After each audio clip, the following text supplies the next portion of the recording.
بسم اللہ الرحمن الرحیم۔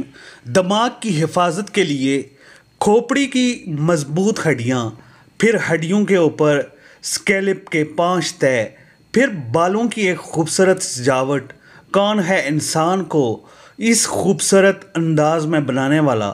بے شک وہ شہنشاہ، وہ خالق عظیم اکیلا اللہ ہے، بے شک سبحان اللہ۔ بیچ میں ہڈیاں، ہڈیوں کے اوپر گوشت کا لباس، اور پھر جوڑوں کا ایک نظام۔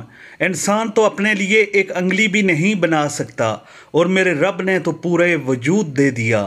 بے شک اس کی رحمت بھی بہت وسیع ہے اور حکمت بھی کمال، بے شک سبحان اللہ۔ پلکوں کے بال سر کے بالوں کی طرح نہیں بڑھتے، اس لیے نہ انہیں کاٹنے کی ضرورت پڑتی ہے اور نہ ہی آنکھ کو کوئی زخم پہنچنے کا خدشہ رہتا ہے۔ کون ہے انسان کو اس خوبصورت انداز میں بنانے والا؟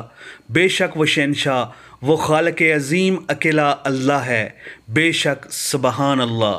انسان نے اپنی انگلی پر موجود ایک ناخن بھی نہیں بنایا، پھر وہ کہتا ہے جس نے ٹریلین خلیات پر مشتمل یہ وجود دے دیا، بے شک وہ کائنات کا اکیلا رب اللہ ہے، بے شک سبحان اللہ۔